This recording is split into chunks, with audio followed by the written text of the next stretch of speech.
जी तो स्टूडेंट्स अस्सलाम वालेकुम। 4 in 1 सेशन में जो कि एमडी कैट डी कैट और एफएससी और नम्स के बच्चों के लिए है, फंडामेंटल कंसेप्ट्स ऑफ केमिस्ट्री के अंदर आज हमारा है लेक्चर नंबर 3 और इसमें हम पढ़ेंगे मॉलिक्यूल्स एंड इट्स टाइप्स। जल्दी से देख लेते हैं इस लेक्चर में आपको सीखने को क्या मिलने वाला है। कंटेंट्स ऑफ द लेक्चर में सबसे पहले हम देखेंगे व्हाट इज़ मॉलिक्यूल, फिर उसके एग्जांपल्स को एक्सप्लेन करेंगे डिफरेंट डिफरेंट एलिमेंट्स और कंपाउंड को लेकर कि इसमें जैसा कि आयरन में मॉलिक्यूल बनता है कि नहीं, हीलियम में मॉलिक्यूल बनता है कि नहीं, ये सब देखेंगे। फिर देखेंगे क्लासिफिकेशन इसकी, पहली on the basis of nature और दूसरी on the basis of number of atoms, इसकी डिफरेंट तरह की क्लासिफिकेशन है। फिर तीसरी on the basis of size, फिर on the basis of nature of covalent bond और एंड पर देखेंगे हम different between atom and ions. इसमें क्योंकि इतने जो है वो टॉपिक्स जो है वो एमडी कैट डी कैट में पूछा नहीं जाता इसमें से, तो इसमें से इतने ज़्यादा एमसीक्यूज वहाँ में तो नहीं, वहाँ पे तो नहीं बनते, मगर एफएससी में जो है बनते हैं इसमें एमसीक्यूज, तो वो हम देखेंगे। ठीक है, इसके बाद अगर आप नए हैं चैनल पर तो लाइक शेयर और सब्सक्राइब ज़रूर करें हमारे कैम वाइज ट्यूशन चैनल को। और जो अगर आपको इंटरेस्टिंग कंटेंट और चाहिए तो आपको सब्सक्राइब करना पड़ेगा। चलते हैं हमारे कंटेंट की तरफ, लेक्चर की तरफ। लेक्चर है हमारा मॉलिक्यूल्स। क्या होते हैं मॉलिक्यूल्स? सबसे पहले तो ये देखें, मैंने एक वाटर का मैंने अपनी तरफ से तो ड्रॉप बनाया, पता नहीं अब कैसे होगा ये, तो आप समझ रहे हैं ड्रॉप ही है। ठीक है, वाटर ड्रॉप। अब इस वाटर ड्रॉप में अगर देखें तो इसको जब हम देखें तो ये इस तरह का दिखता है कुछ, कि इसमें ए दो हाइड्रोजन एटम एक ऑक्सीजन एटम से जुड़े होते हैं, और वो ये वाला मॉलिक्यूल दो हाइड्रोजन और एक ऑक्सीजन एटम का जो ये यूनिट होता है, ये आपस में बार बार इस तरह रिपीट होता है।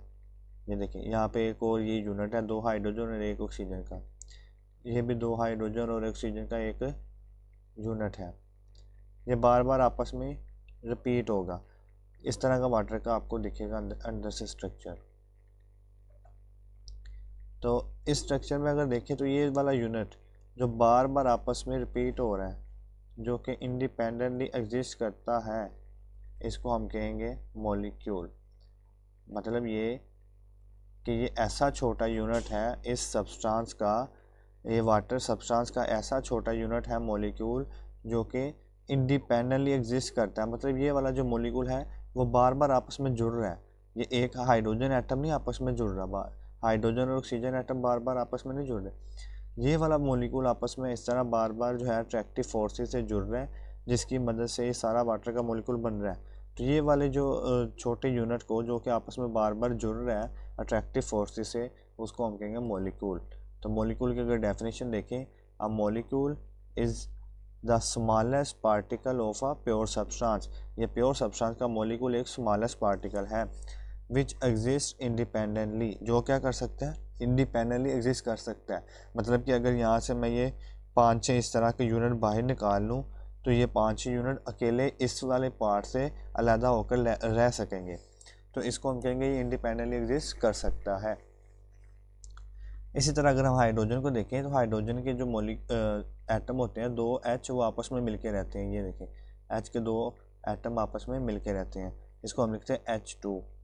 तो मतलब ये हाइड्रोजन का मॉलिक्यूल वो क्या है, H2, क्योंकि H2 है जो आपस में बार बार मिलता है, फिर हाइड्रोजन गैस जो है वो वजूद में आती है। तो ये H2 जो है वो हाइड्रोजन का एक मॉलिक्यूल है जो कि इंडिपेंडेंटली क्या कर सकता है, एग्जिस्ट कर सकता है। मतलब अगर हम यहाँ से इसको इस तरह काट भी दें तो ये वाले जो 3 मॉलिक्यूल हैं ये अलग से रह सकते हैं, ये वाले अलग से रह सकते हैं, इसको हम कहेंगे इंडिपेंडेंटली एग्जिस्टेंस। ठीक है, इसी तरह अगर आप अब ये कंसेप्ट आ जाता है कि हमने ये इनको तो कह दिया ये इसका मॉलिक्यूल जो है वो H2O है, इसका है H2, तो क्या ये हीलियम गैस जब हम लेंगे उसमें तो होते ही एक एक एटम है हीलियम के, उसमें तो हीलियम के एक एक एटम ही होते हैं। तो अब हीलियम के ये जो एटम्स होते हैं उसमें इंडिपेंडेंट एग्जिस्ट कर रहे होते हैं। मतलब ये आपस में अट्रैक्टिव फोर्सेस, मतलब वैन डर वाल फोर्सेस अट्रैक्ट होते हैं और इंडिपेंडेंटली एग्जिस्ट कर रहे होते हैं। मतलब ये कि अगर हम यहाँ से इसको इस तरह काट भी दें तो ये वाले सारे मॉलिक्यूल अलहदा रह लेंगे, ये वाला अलहदा रह लेंगे, तो हम कहेंगे ये वाला जो इसका इंडिपेंडेंट यूनिट है ये वाला। तो जब ये इंडिपेंडेंट यूनिट है, छोटे से छोटा इंडिपेंडेंट यूनिट है इस हीलियम गैस का, तो हम इसको भी क्या मॉलिक्यूल कह सकते हैं। तो आंसर है यस, ये जो हीलियम गैस का ये वाला छोटे से छोटा यूनिट है, इसको हम एटम भी कह सकते हैं या फिर हम इसको मॉलिक्यूल भी कह सकते हैं। मगर यूजुअली जो हमारी प्रैक्टिस है वो हम जो नोबल गैसेज हैं, हीलियम, नियोन, आर्गन और क्रिप्टॉन, इनके जो ये वाला यूनिट होता है छोटा, इसको हम एटम्स ही कहते हैं। आपने सुना होगा ज़्यादातर हम लफ्ज़ यूज़ करते हैं एटम्स ऑफ नोबल गैसेज, तो हम मॉलिक्यूल्स जो है वो कम ही यूज़ करते हैं इस सिलसिले में। तो वैसे हम इसको मॉलिक्यूल्स भी कह सकते हैं। क्यों कह सकते हैं? क्योंकि इसका ये वाला यूनिट जो है वो इंडिपेंडेंट एग्जिस्ट कर रहा है, जो कि डेफिनेशन को फॉलो कर रहा है, smallest unit, smallest particle of a pure substance which exist independently. तो ये दोनों कंडीशन को, स्मॉलेस्ट भी है ये वाला यूनिट और ये इंडिपेंडेंटली एग्जिस्ट भी कर रहा है, तो इसको हम एटम्स, मॉलिक्यूल्स भी कह सकते हैं। अब दूसरा हमारे जहन में एक और सवाल आता है, तो क्या फिर ये वाला जो आयरन एक मेटल है, आयरन या फिर कॉपर जो है, जो मेटल्स हैं, आयरन एक एलिमेंट है, तो क्या उसमें भी जो Fe उसके एटम जो होते हैं वो इंडिपेंडेंट एग्जिस्ट रखते हैं? मतलब ये वाला एक independent existence, independent existence, independent existence, तो क्या हम इसको भी मॉलिक्यूल कह सकते हैं? क्या हम इसको भी मॉलिक्यूल कह सकते हैं जिस तरह हमने नियोन को, हीलियम को कहा है? तो आंसर है नो, क्योंकि जब मैटर होता है ना, जो मेटल होती है उसमें एटम्स के अंदर बहुत ज़्यादा अट्रैक्टिव फोर्सेस होती हैं। सॉरी, यहाँ पर जो हमने कहा था ना इसमें अट्रैक्टिव फोर्सेस हैं, ये तो गैस है, इसके अंदर अट्रैक्टिव फोर्सेस नहीं होती। एटम्स के अंदर बहुत ज़्यादा, मेटल्स के अंदर बहुत ज़्यादा अट्रैक्टिव फोर्सेस होती हैं, जिसको हम कहते हैं मेटेलिक बॉन्ड। तो ये जो एटम होते हैं मेटल्स के, ये मेटेलिक बॉन्ड से जुड़े हुए होते हैं। तो मतलब ये इंडिपेंडेंट एग्जिस्ट नहीं कर रहे, ये पूरे का पूरा मेटल एग्जिस्ट कर रहा है, ठीक है। तो इंडिपेंडेंट एग्जिस्ट नहीं करते, तो इसलिए हम इसको आयरन्स के जो मेटल्स होते हैं या फिर मेटल्स के जो एटम होते हैं उनको हम मॉलिक्यूल नहीं कह सकते, ठीक है। इनको हम कभी मॉलिक्यूल कहेंगे जब हम इसको पिघला देंगे मोल्टन फॉर्म में। जब हम इसको मोल्टन फॉर्म में लेंगे तो तब जो है वो एटम एक दूसरे से फ्री होंगे, तब हम इसको मॉलिक्यूल्स कह सकते हैं। तो ये थी एक इंटरेस्टिंग बात कि क्या हम हीलियम को और जो आयरन है इन दोनों को भी मॉलिक्यूल्स कह सकते हैं कि नहीं। तो मैंने आपको समझाया कि जो हीलियम है इनको तो हम मॉलिक्यूल कह सकते हैं क्योंकि इनमें ये अट्रैक्टिव फोर्सेस नहीं होती, गैसेस में नहीं होती।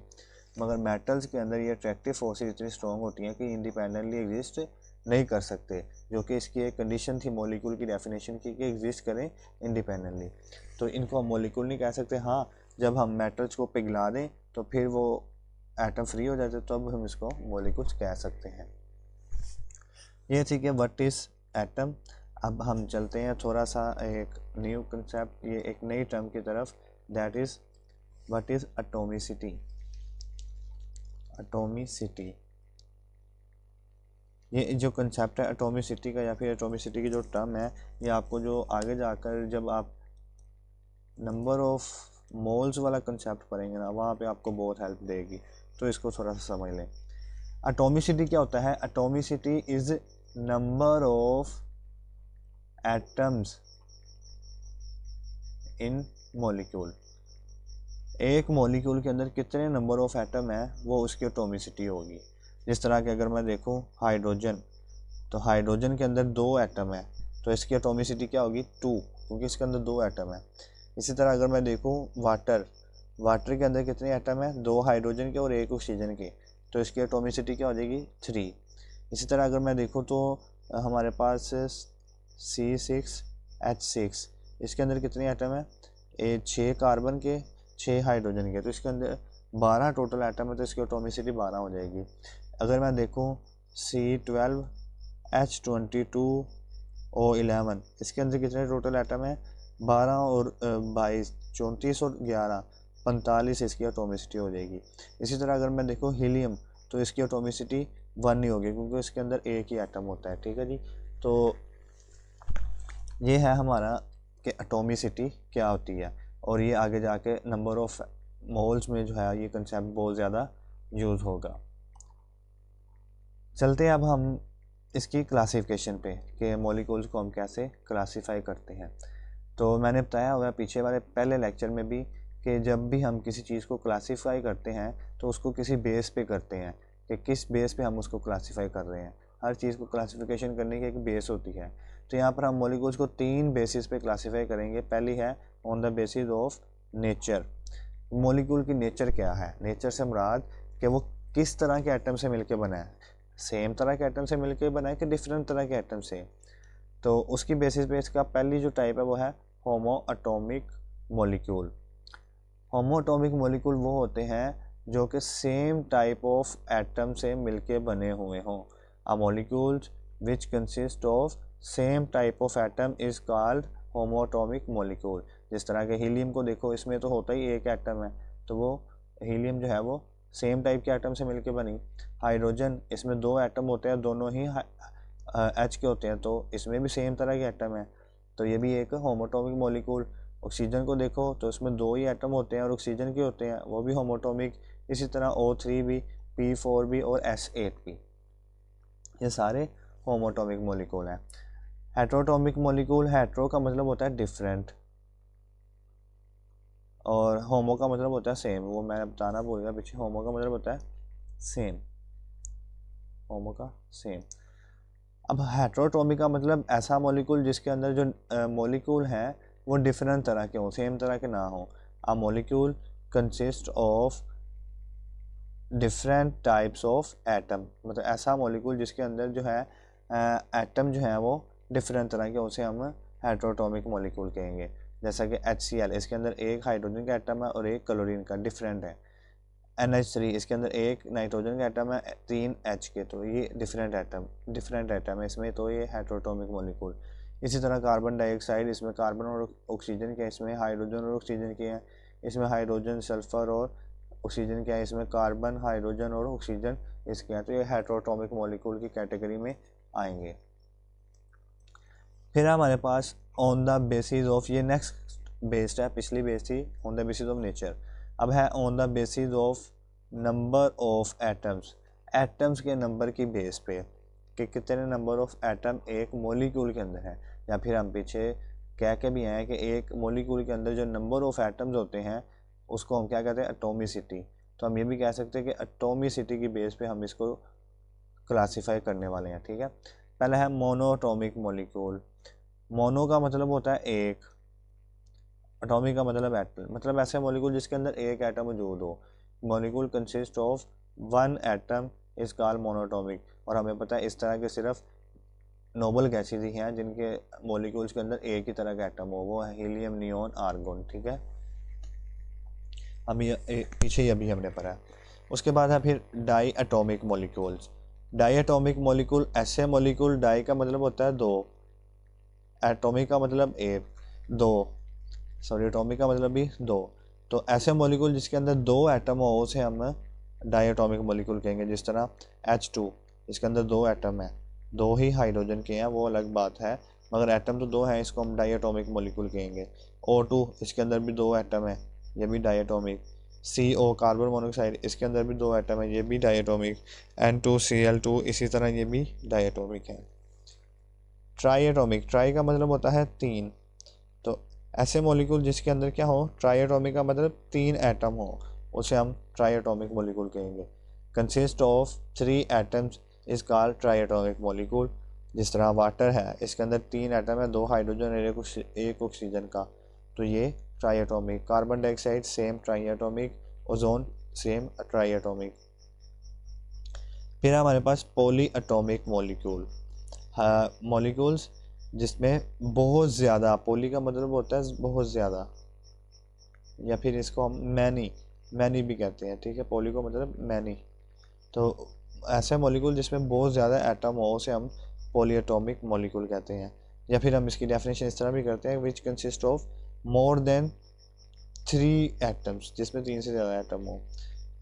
Poly atomic molecule consist of many types of atom, इसके अंदर बहुत ज़्यादा टाइप्स ऑफ एटम होते हैं। नहीं, मैनी एटम्स आना चाहिए था, टाइप्स नहीं आना चाहिए यहाँ पे, टाइप्स तो अलग हो जाएगी चीज़। कंसिस्ट ऑफ मैनी एटम्स,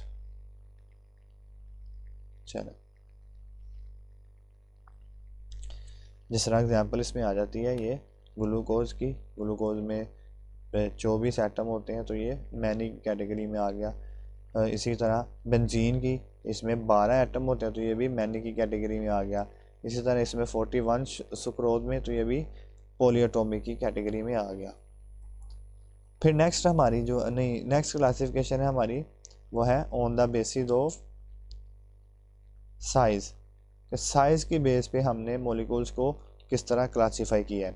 तो साइज़ के बेस पे हम दो तरह की क्लासीफाई कर सकते हैं कि या तो मॉलिक्यूल्स माइक्रो होंगे, माइक्रो का मतलब छोटे साइज़ में छोटे से, या फिर जो है उनका साइज़ में छोटे से मुराद साइज़ में अगर छोटे होंगे तो उनका वेट भी कम होगा, लो वेट होंगे, लो एटॉमिक वेट होगा। या फिर वो हो जो होंगे मैक्रो मॉलिक्यूल्स जिनका लार्ज मॉलिक्यूलर वेट होगा। यहाँ पर तो मैंने एटॉमिक लिख दिया, मॉलिक्यूल है तो मतलब मॉलिक्यूल का वेट होगा ना, तो लार्ज मॉलिक्यूलर वेट उसको हम मैक्रो मॉलिक्यूल कहेंगे, और जिनका स्मॉल मॉलिक्यूलर वेट होगा उसे हम माइक्रो मॉलिक्यूल कहेंगे, मॉलिक्यूलर वेट। इसमें भी हम मॉलिक्यूलर वेट लिखेंगे। मैक्रो का मतलब बड़ा, या फिर लार्ज मॉलिक्यूल, इसका मतलब छोटा, स्मॉल मॉलिक्यूल। इसके एग्जांपल में आ जाते हैं ये हाइड्रोजन, बेंजीन, सुक्रोज। अब आप कहेंगे सर सुक्रोज तो बड़ा एक मॉलिक्यूल है, मगर यहाँ पर जो बड़े मॉलिक्यूल की बात हो रही है वो इतने बड़े मॉलिक्यूल की बात हो रही है जो कि 10,000 एटम से मिलकर बना है। ये तो फिर 45 एटम से मिलकर बना है। ये हीमोग्लोबिन जो है हमारी बॉडी में पाया जाने वाला रेड ब्लड सेल में, जो कि हमारी ऑक्सीजन को कैरी करता है, वो 10,000 एटम से मिलकर बना है। तो इस तरह के मॉलिक्यूल्स को हम मैक्रो मॉलिक्यूल्स कहेंगे। और एक और एमसीक्यूज, एक तो ये एमसीक्यूज है आपके पास बोर्ड वालों के लिए कि कितने एटम से मिलकर बना है, 10,000। ये तो एक बार एमडी कैट में भी आया हुआ है, जब ये टॉपिक एमडी कैट में होता था। 10,000 एटम से मिलकर बना हुआ है एमसीक्यूज।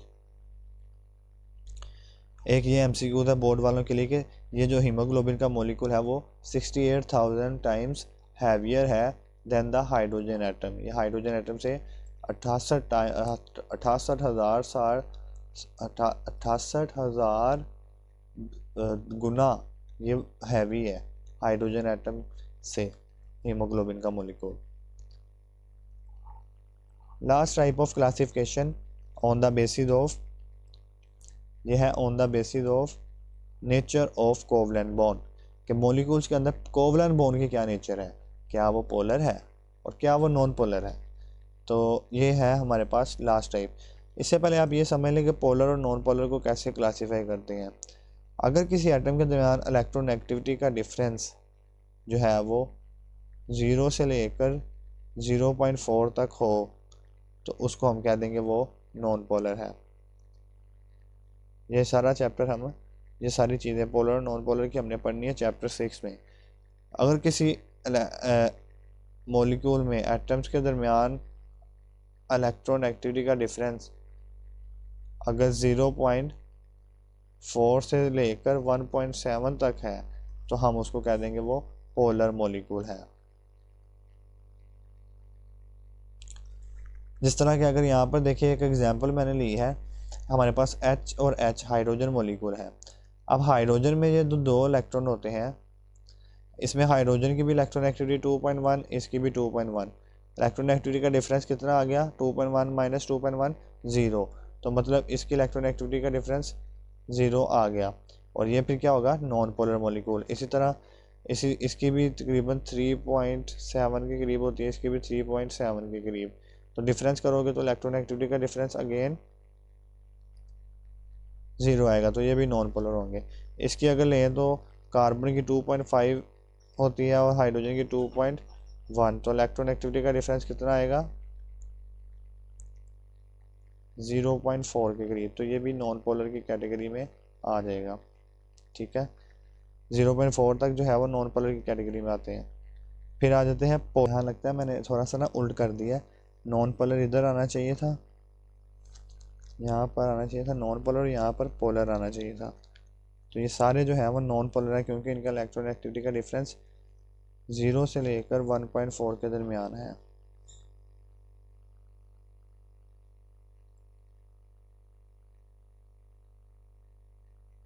ये है नॉन पोलर।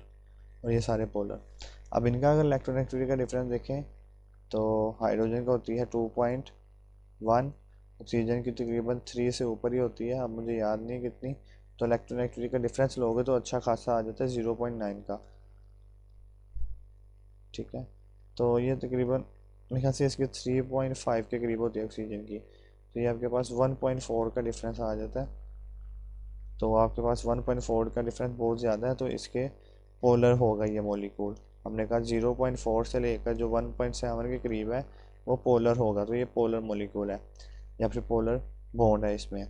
इसका भी अगर आप देखोगे तो 2.1 हाइड्रोजन की और इसकी 4, तो आपके पास तकरीबन ये तो हो गई आयोनिक कंपाउंड, क्योंकि इसमें जो इलेक्ट्रोनेगेटिविटी है वो कितनी हो जाएगी 1.9, 1.7 से जिसकी ज़्यादा हो उसे हम आयोनिक कंपाउंड कहते हैं। तो इस तरह हम पोलर और नॉन पोलर को मॉलिक्यूल्स को क्लासीफाई करते हैं।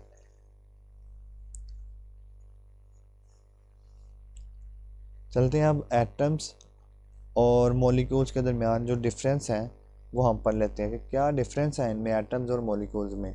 और ये शॉर्ट क्वेश्चंस के तौर पे आपसे पूछा जा सकता है बोर्ड के बच्चों को। वैसे भी अगर आपको एमडी का डी दे रहे हैं तो आपसे ये पूछा जा सकता है कि मॉलिक्यूल्स की कौन सी कैरेक्टरिस्टिक्स इनमें से ठीक नहीं है, तो आपको आनी चाहिए। एटम क्या होता है? Atom it is the smallest particle of an element. हमने पढ़ा कोई भी एलिमेंट या कंपाउंड उसका सबसे छोटा पार्टिकल उसे हम एटम कहते हैं। मगर मॉलिक्यूल क्या होता है? It is the smallest particle of a pure substance. जिस तरह हमने पीछे पढ़ा था वाटर एक प्योर सब्सटेंस है, उसका स्मॉलेस्ट पार्टिकल मॉलिक्यूल है। इसी तरह फिर हमने पढ़ा था हाइड्रोजन एक प्योर सब्सटेंस है, उसका स्मॉलेस्ट पार्टिकल मॉलिक्यूल है। नो डाउट हाइड्रोजन एक एलिमेंट भी है, तो एलिमेंट का भी स्मॉलेस्ट पार्टिकल होता है एटम, और मॉलिक्यूल का स्मॉलेस्ट पार्टिकल सब्सटेंस का स्मॉलेस्ट पार्टिकल मॉलिक्यूल होता है। एलिमेंट यहाँ पर जो बात हो रही है वो मेटल्स की हो रही है, जो हमने पीछे पढ़ी थी आयरन मेटल्स, सोडियम मेटल्स। अगर एलिमेंट्स जो है वो मेटल हुए तो उसका जो स्मॉलेस्ट पार्टिकल वो एटम होगा। और अगर सब्सटेंस जो है वो हमारे अंदर कंसिडरेशन जो है वो सब्सटेंस हुए, जैसे वाटर, हाइड्रोजन, उसके अलावा और भी कार्बन डाइऑक्साइड और भी दूसरे सब्सटेंस, तो उसका जो स्मॉलेस्ट पार्टिकल है वो मॉलिक्यूल होगा। इस पहली लाइन में ये फ़र्क है। दूसरा है it is represented by symbols. इनको हम रिप्रेजेंट करते हैं एटम्स को सिंबल से। जिस तरह हाइड्रोजन एटम है उसको हम एच से रिप्रेजेंट करते हैं, सिंबल है उसका। मॉलिक्यूल को हम रिप्रेजेंट करते हैं केमिकल फार्मूला से। जिस तरह मॉलिक्यूल है वाटर का, उसको हम H2O केमिकल फार्मूला से रिप्रेजेंट करते हैं। It retains it's identity in a solution, in a reaction. Reaction आना चाहिए, यहाँ पर सोल्यूशन लिखा हुआ है, आप रिएक्शन कर लें इसको। कि कभी कोई रिएक्शन हो तो एटम्स की जो है वो अपनी आइडेंटिटी रिटेन रहती है। रिटेन का मतलब ये अपनी हालत को बरकरार रखते हैं। जिस तरह अगर मैं आपको कोई एग्जांपल दूं तो वही एग्जांपल लेते हैं, फेमस हाइड्रोजन और ऑक्सीजन रिएक्ट करके हमें ऑक्सीजन दे रहे हैं, और सॉरी वाटर दे रहे हैं। तो इसमें देखें हाइड्रोजन का जो एटम था उसने वाटर के अंदर भी जाके हाइड्रोजन एटम ही रहा, वो डिफरेंट है क्या, कंपाउंड डिफरेंट बन गया। मगर जब हम हाइड्रोजन वाटर के मॉलिक्यूल को देखेंगे तो उसके अंदर आपको हाइड्रोजन का एटम भी नज़र आएगा, तो उसको हम कहेंगे वो हाइड्रोजन की प्रॉपर्टीज रिटेन होगी है यहाँ पर। तो it retains its property in a chemical reaction, it does not retain its property identity in a chemical reaction. तो इसकी अपनी आइडेंटिटी केमिकल रिएक्शन में नहीं रहती, कंपाउंड्स की, मॉलिक्यूल्स की, सॉरी क्यों नहीं रहती। जिस तरह अगर मैं कोई मॉलिक्यूल ले लूँ वाटर का ही, इसको अगर हम कोई केमिकल रिएक्शन के बाद कार्बन डाइऑक्साइड से, जो कि फोटोसिंथेसिस होता है, तो उससे ग्लूकोज बनता है C6H12O6। तो अब देखें इसकी जो आइडेंटिटी है वाटर, वो हमें प्रोडक्ट में कहीं पे मिल रही है, तो प्रोडक्ट में नहीं मिल रही, मतलब इसकी आइडेंटिटी लूज होगी। ठीक है जी, आइडेंटिटी इसकी लूज होगी। इसके बाद है फिर it can not be further subdivided by ordinary chemical means. तो अगर हमें किसी केमिकल मीन से आयरन को एटम को डिवाइड करना है तो वो हम नहीं कर सकते, क्योंकि ये छोटा पार्टिकल है। जबकि हम वाटर के जो मॉलिक्यूल्स हैं उनको हम फर्दर सब डिवाइड कर सकते हैं केमिकल मीन से। केमिकल मीन से मुराद अगर हम वाटर को हाइड्रोजन और ऑक्सीजन में तोड़ना चाहें, डिवाइड करना चाहें हाइड्रोजन में और ऑक्सीजन में, तो हम इसकी इलेक्ट्रोलाइसिस करवा दें तो वो उसकी केमिकल मेथड हो गया इसका। फिर पांचवा, इट मे और मे नॉट एग्जिस्ट इंडिपेंडेंटली, ये हमने बात की थी, एटम एग्जिस्ट कर भी सकता है इंडिपेंडेंटली और नहीं भी कर सकता। फिर ये मॉलिक्यूल का तो पक्का है कि इट एग्जिस्ट इंडिपेंडेंटली, ये एग्जिस्ट करेगा ही इंडिपेंडेंटली। तो ये थे मॉलिक्यूल्स और एटम्स के दरमियान डिफरेंस के कुछ पॉइंट्स।